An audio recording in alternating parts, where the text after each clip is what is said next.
Moi, quand même, moi, c'est là, ça, c'est ça qu'on a commencé, juste que je ne pas encore plus ça aussi. Compatriotes congolais, évoluant sur le territoire national du Congo et ceux de l'étranger. Bonjour.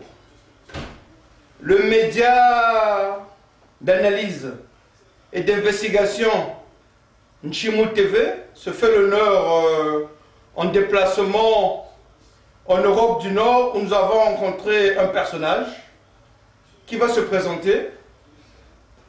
Et il est écrit: un peuple qui ne connaît pas son histoire ne peut pas avoir un avenir serein devant lui. Et c'est pour permettre à notre peuple de connaître l'histoire de ce Congo, l'histoire de ce pays, que nous sommes venus en Europe du Nord rencontrer un compatriote qui, d'après nos informations, vit quand même dans ce pays depuis un certain temps. Mouta Montou, bonjour. Bonjour. Est-ce que ça vous dérangerait quelle est la présentation? Si vous êtes de Monnaie, si vous rencontrez un Congolais au jour d'aujourd'hui, comment allez-vous vous présenter? Comment on vous appelle et qui êtes-vous?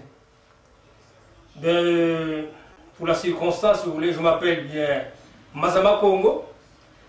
J'habite, comme vous l'avez bien dit, dans le nord du pays, en Europe, et que j'ai quitté le pays il y a un bout de temps, mais que je n'ai pas oublié le pays, et que notre vie de tous les jours, jour et nuit, est toujours présente par rapport au pays, bien que nous soyons loin du pays. On est loin du pays, mais près du pays.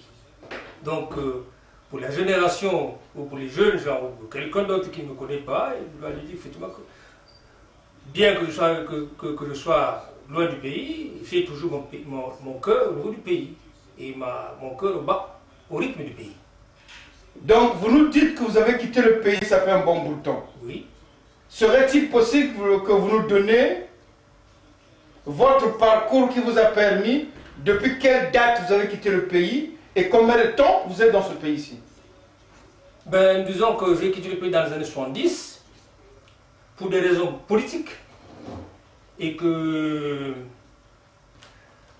nous nous sommes retrouvés dans la recherche, c'est-à-dire dans la marche, de se retrouver quelque part et être quelque peu en tranquillité et voir continuer le combat que nous avons commencé au pays. Nous sommes retrouvés dans le Nord. Et nous sommes dans le Nord dans les années 70. Je ne suis pas le seul, nous sommes venus nombreux.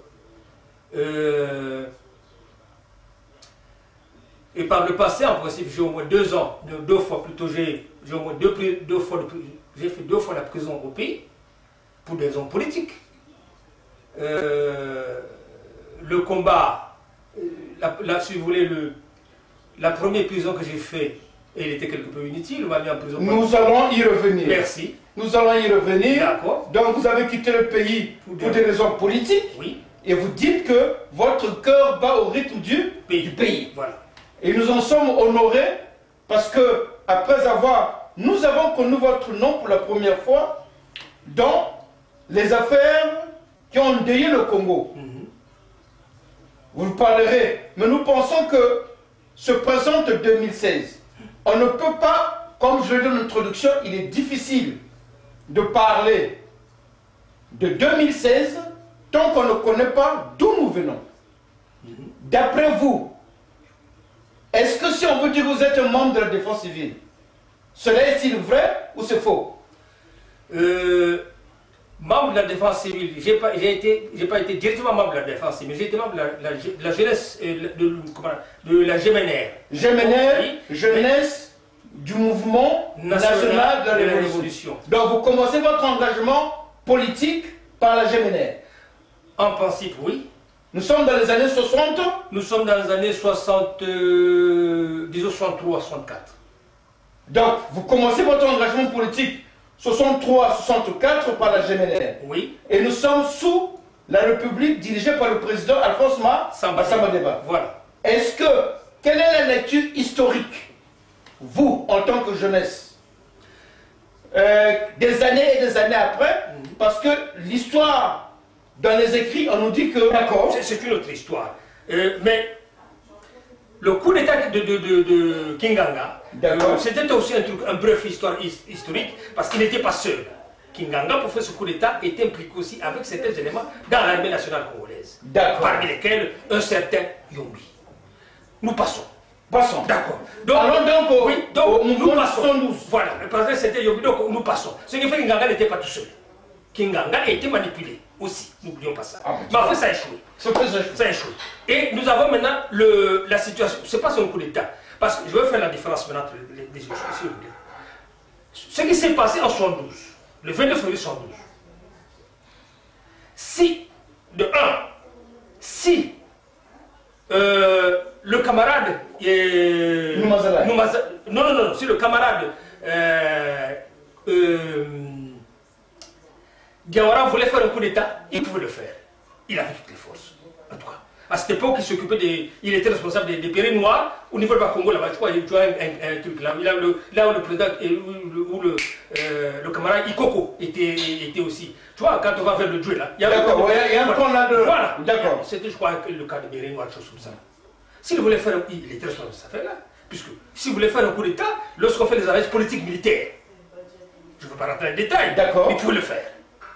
Mais vous l'appelez pour moi. Je vais venir. L'opération manquait le 22 février. Je vais revenir. Maintenant, mais lui, le camarade de Diawara, dans le souci, il est encore là, il est encore duc de ce côté-là, dans le souci national de créer un mouvement national et d'utiliser,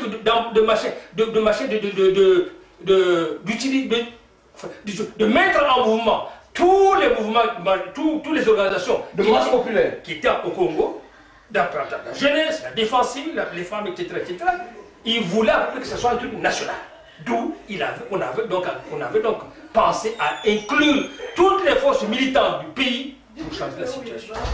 Donc vous appelez ça donc le mouvement. Donc c'est pour vous, c'est pour cela que vous appelez ça comme mouvement insurrectionnel. Voilà, parce que c'était pas un truc purement simplement militaire. Non. Mais parce que l'histoire nous montre que c'est un coup d'État militaire. Non, c'est pas. Et vous dites non que le militaire ne vient que surplanter le caractère populaire. Exactement. Donc dans ce truc, dans ce mouvement de 1972, il y a eu donc l'implication du peuple aussi et l'implication de la jeunesse. Donc, de ce côté-là, il n'y a pas de différence. C'est pour cela qu'on appelle ça le mouvement. Et encore, quand on appelle ça le mouvement M22, n'oublie pas le M22. Le 22, là, la date du 22, c'est le M22. C'est la matricule de Mouta Machoua. Oui, c'était comme ça. M22. Matricule, en principe, en d'autres termes, matricule 22 de Machoua. Donc, vous avez ramené... On a ramené ça en date, à cette date-là, pour en principe honorer aussi le Mutamuntu et sa lutte là. Donc pour essayer de démanteler ce poids militaire là. Donc le M22, c'est aussi matricule 22, mais c'est aussi mouvement du M22. Mouvement populaire du M22. Or, beaucoup de bons d'accord. Oui. Maintenant, est-ce que c'est en ce moment-là que vous êtes donc au niveau de la défense civile, au niveau de au niveau de... Au niveau de... Donc, vous êtes là, et sans ce moment-là, le mouvement loupe, et vous faites votre première prison. Oui, ce mouvement loupe, et nous faisons notre première prison, et ça, le mouvement loupe pour plusieurs raisons. D'après vous, historiquement parlant, quelles sont les raisons pour lesquelles, pour avoir été à l'intérieur, quelles sont les raisons pour lesquelles ce mouvement-là a manqué ou a échoué? De ce mouvement-là a manqué, je vais revenir à un aspect très important, c'est toujours sur nos bagages. Non, attendez. Je reviens. Non, mais attendez. Je reviens. Vous n'allez pas dire qu'en 68. Non, excusez-moi. Vous n'allez pas dire. Non, excusez-moi. Vous n'allez pas dire qu'en 68, c'est le camarade Moumazalaï, parce qu'il voulait remettre les siens au pouvoir, qu'en 72, il a reçu le gâteau, et il vient encore chez vous pour encore trahir les siens. Mais je vais te le dire. Bon, je ne veux pas te mal dans les détails. D'accord. J'ai été actif. Nous voulons savoir les raisons historiques de l'échec du mouvement de M22. Voilà. Je ne veux pas rentrer dans les détails, mais j'ai été actif dans ce mouvement, je sais ce que ça veut dire. Mais je veux pas rentrer dans ces détails. C'est peut-être pour l'avenir. Hein. Pour l'avenir, on pourrait. Mais disons simplement ça. C'est que M. Noumazala a été aussi le pion numéro 1 de l'échec de cette affaire-là. Je regrette beaucoup, mais c'est comme ça. Enfin, pour le simple fait, c'est vous qui le dites. Oui, hein. et il a fait ça pour le simple fait. On enregistre. Donc, nous avons constaté, lorsqu'on faisait l'analyse, et moi j'étais présent, il était là lorsque le soir, il y avait l'état-major, là où je t'ai parlé, du camp de Béret Noir, voilà. côté de l'état-major était là-bas. Météo, voilà. Tout ce qu'on est là-bas. Monsieur Noumazala était là-bas, dans une maison quelque part. Je le sais, je l'ai vu. Je l'ai vu.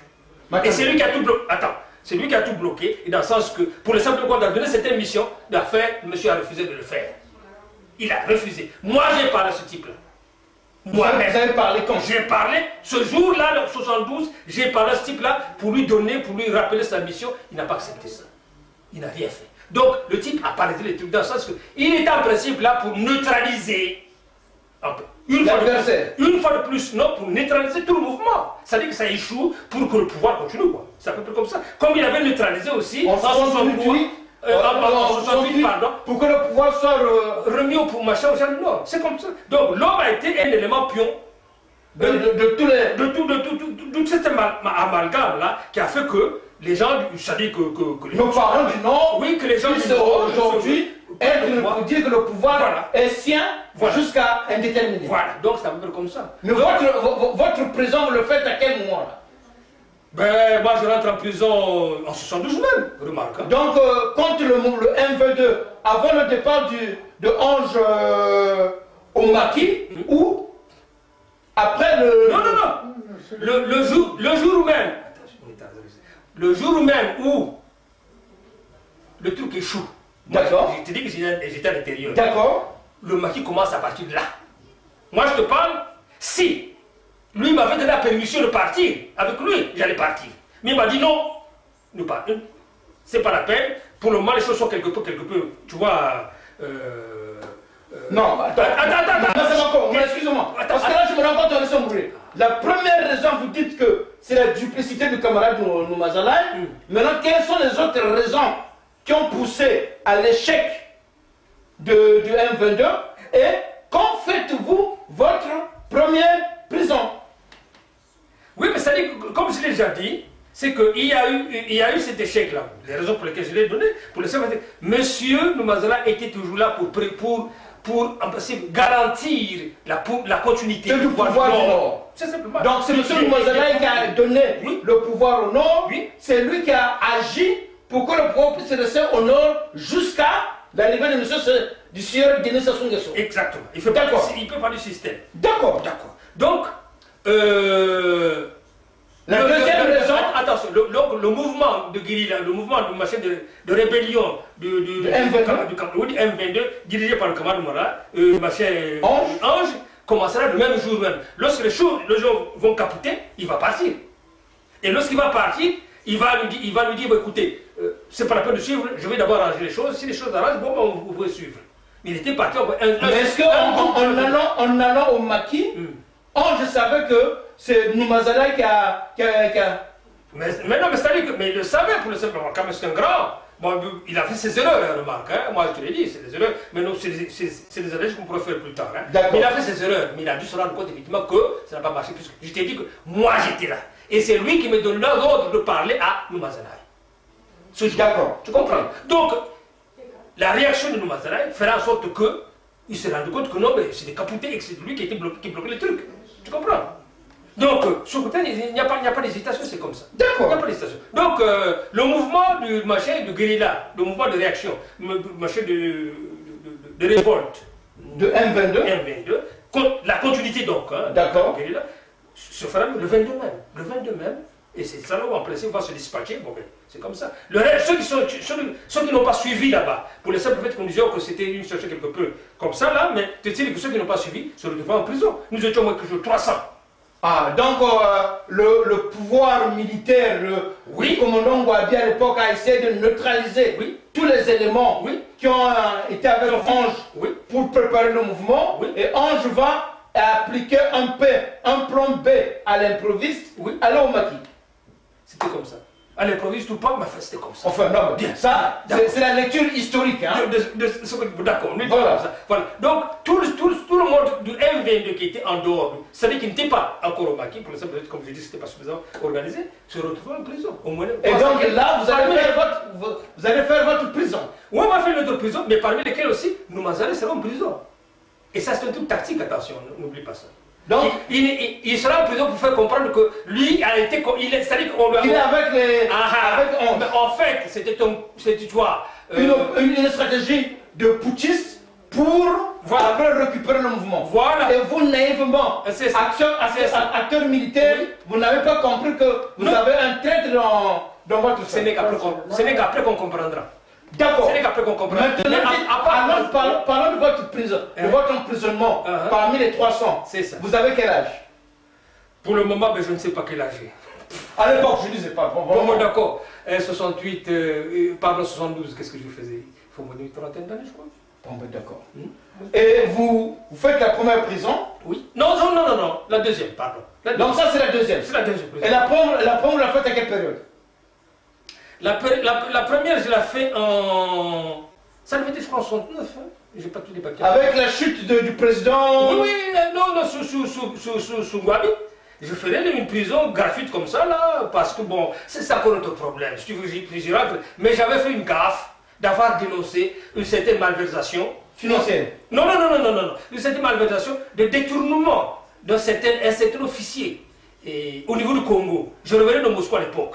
C'est-à-dire? Il y avait un séminaire qui était là, et puis il fallait que je participe. Bon, j'avais un thème que je devais traiter, et parmi lesquels, j'avais eu l'information qu'il y avait un certain officier qui avait, tu vois, fait une malversation, un détournement comme ça là. Est-ce que vous pouvez citer le nom de cet officier-là? Vous voulez les jeunes gens là, vraiment? Non, mais si vous voulez. Mais d'accord. Non, voilà. Si vous voulez le citer, c'est bien. Je vais vous raconter. Je vais vous raconter ça. Parce que nous, c'est ça. D'accord, je vais vous raconter ça. Nous sommes en 60. 68, 69, non pas 69 je crois. Non, parce que 68, nous avons parlé du mouvement insurrectionnel que vous les dirigeants du pouvoir, les dirigeants appellent ça mouvement insurrectionnel du 31 décembre 68. Oui. Nous rentrons dans l'ère Marien Gwabi. Oui. Vous appelez ça coup d'État. Oui. Mais vous dites à l'époque que la jeunesse était structurée derrière certains hommes de poigne, dont Ange. Voilà. Et donc vous continuez à travailler. Vous ne trahissez pas le président Massamba Deba, mais vous dites, nous allons travailler pour le Congo, pour le bien du pays. Et dans ce cas-là, arrive votre premier emprisonnement. Et la nature de les causes de cet emprisonnement, ce sont lesquelles? Oui, les causes de cet emprisonnement, comme je t'ai dit, c'est que j'ai eu la maladresse d'avoir dénoncé un certain officier au Congo, qu'on appelle un certain Yombi. Oui. C'est-à-dire? C'est-à-dire que, à cette époque, M. Yombi construisait une maison à Pila. Et cette maison, vers Baralima là-bas, je crois que c'est à 2 niveaux, où il avait été même prévu, je crois, un héliport. Un héliport? Oui, et puis M. Sassou avait une maison à côté de là aussi, toujours pile là-bas. Donc, dans cette affaire-là, il avait besoin des mabayas, c'est-à-dire des planches. Et ces planches-là, on les retrouvera où? Il va les trouver chez Chakona. Tu connais Chakona? Chakona, c'était la chantier naval de construction, je ne sais pas congolaise, parmi lesquels les Chinois avaient. Que le président Massamba Deba avait réussi à convaincre les Chinois que nous avons besoin de construire des bateaux pour le fleuve, pour le fleuve Congo. Donc on a besoin d'une usine de. Non, même pas d'une usine, non, d'un chantier de construction navale. Et les Chinois avaient accepté de participer à cela. Et pour préparer cela, il y avait déjà, donc on avait payé les planches et compagnie, puis il y avait les structures étaient mises en jeu. On n'a pas encore commencé. Donc lui, ce monsieur, Yombi, avait eu le courage, lui, je sais pas, la malhonnêteté ou je sais pas moi, Enfin, donc, voilà, il y a donc cette idée-là d'aller récupérer les planches de machines de Chapona. Oui, pour construire sa maison. Et vous, en Et moi, de mémoire, puisqu'en tant que. Parce que moi, dans ce séminaire-là, je dénoncerai cela. Les oreilles qui étaient là avaient écouté, ils sont partis transmettre. Au chef d'état-major à l'époque? Ah oui, mais bien sûr. Et puis après, vous me tracassez par tous les mois, je ne vais pas rater des détails. Mais D'accord. en fin de compte, ça va se terminer en prison. Et je ferai 3 mois de prison, pardon. Mais ça, pour rien. C'est vraiment une république bananière. Hein? Je regrette beaucoup. Enfin, je ferai 3 mois de prison pour rien, pour le simple fait de rien. Et quand je ferai ces 3 mois de prison là, après le procureur de la République, pardon, celui qui a choisi le dossier, ouais. Le juge en question, il a vu le dossier, il a regardé à plusieurs reprises, maintenant mon frère, pour moi je ne sais pas quoi, je ne sais pas, je ne peux pas, je ne peux pas t'envoyer en justice pour le simple fait qu'il n'y a rien dans ton dossier. Il n'y a pratiquement rien. Donc, et je suis laissé donc 3 mois en prison. 3 mois ou 3 ans? 3 mois. 3 mois. D'accord. Je lui ai dit 3 mois en prison, et après il va conclure, non écoute, c'est pas la peine, tu sors. Et puis il m'a sorti. Comme ça. Ça c'est la première. D'accord. Voilà. Et vous sortez de là, après, vous rejoignez toutefois l'équipe de la jeunesse avec votre ancien ange, et vous rentrez dans le mouvement du M22. Oui. Vous allez faire votre seconde prison. Oui. Et ça c'est le 72. Et c'est à ce moment-là, nous connaissons maintenant la raison. De cette prison-là, vous allez rester combien de temps? Et comment vous allez continuer votre parcours politique et combattant? Nous ferons presque 2 ans. Donc 72. 72. 2 ans, ça fait 74. Oui, 72. Là, le président Ngouabi est encore aux affaires. Oui, Ngouabi est encore aux affaires. Ngouabi est encore aux affaires. D'accord. Oui, il n'a pas encore disparu. Mais à quel instant vous quittez le pays? Ben, on quittera le pays en 76, je crois.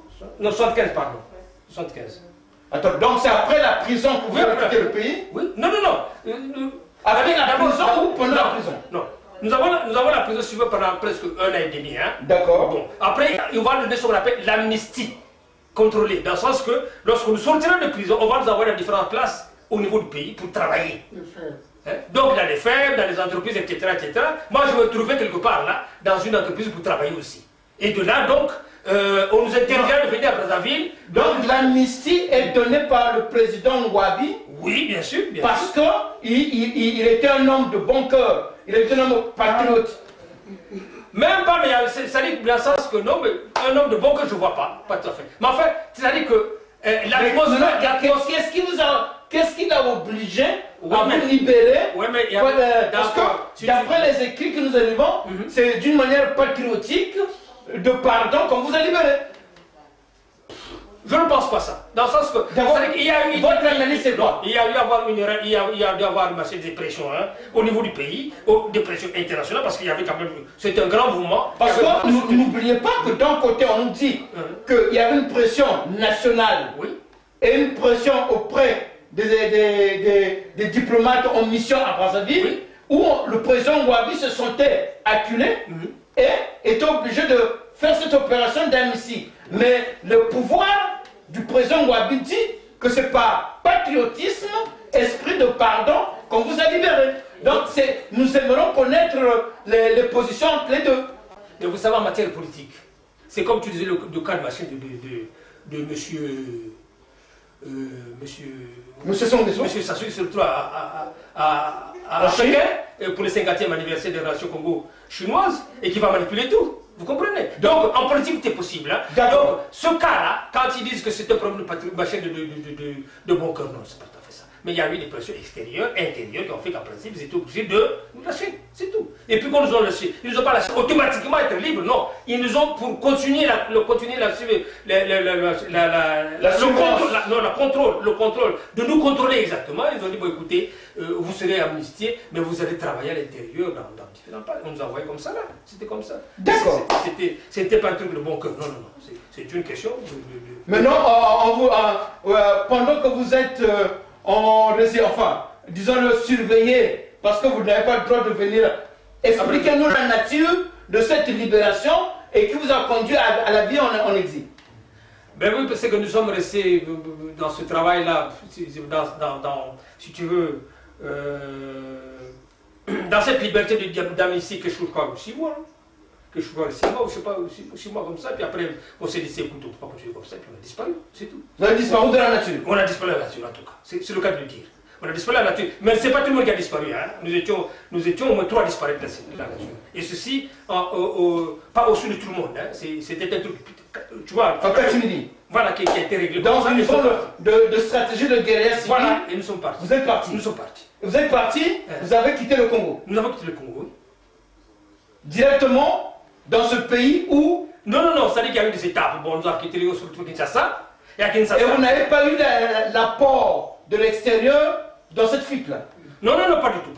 On se débrouille. Parce que, n'oubliez pas qu'au niveau des instances dirigeantes, on vous prend pour des rebelles, pour les mains télé qui n'écoutaient pas la révolution, on vous prend pour des traîtres, pour des espions de l'impérialisme international. Et vous êtes un des valets locaux de l'impérialisme qui voulait déstabiliser le Congo. Et vous vous dites que vous êtes parti comme ça là dans le vide. Parce qu'au jour d'aujourd'hui, il est temps pour vous d'écouter la version de vos adversaires et de réparer afin que la jeunesse ne puisse pas encore continuer à vivre dans l'anonymat. D'accord, mais d'abord, il faut remarquer, d'abord, en premier point, c'est que la révolution au Congo n'existe pas. Après 63, la révolution au Congo enfin, ça c'est vous qui le dites, hein? Je le dis, oui, je prends la responsabilité. La révolution au Congo n'existe pas. Si tu veux, c'est un emblème qui est resté comme ça, qu'on essaie de répéter. Non, ça c'est vous qui le dites. Je le dis. Nous revenons au jour d'aujourd'hui. Je viens. Donnez-nous la précision.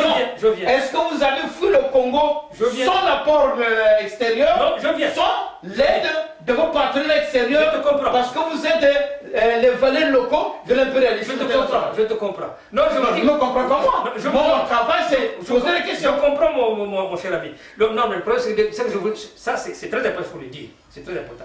La révolution au Congo n'existe pas. D'accord. Depuis 63. Ça, c'est vous qui le dites. Le 31 juillet 63, le Congo n'existe pas. Il n'y a pas de révolution là-bas. Enfin. Bien. Ça, c'est vous qui le dites. On n'a pas eu des financiers extérieurs, je ne sais pas moi, etc. Comme nous sommes les agents impérialistes, c'est un faux problème. Nous sommes partis de nos propres moyens et nous sommes donnés par tous nos moyens. Nous sommes comme suffisamment militants et nous avons suffisamment de compétences pour comprendre comment s'y prendre. Et nous savons ce que nous avons fait. D'où nous sommes partis. Et remarque que parmi les 300 et quelques que nous étions, il n'y a que 3 qui ont... Les autres sont peut-être partis après nous. Ce sont lesquels? Oui. Mais les 3, bon ben je ne vais pas te donner. Non. Mais en fait, il y avait au moins 3 qui sont partis. Ils sont partis dans la nature. Ok. Vous comprenez? Donc, c'est de cette façon-là. Donc, on n'a rien, il n'y a pas eu de patenté, il n'y a pas de machin, que des agents des impérialistes. Non. Nous c'est une propagande. C'est une fausse propagande. Mais je tiens à te faire remarquer une fois de plus, et à tout le monde qui écoute, que la révolution au Congo est morte le 31 juillet 1968. Sur cette question, oui. Je me permets de faire un recadrage à l'intention des compatriotes.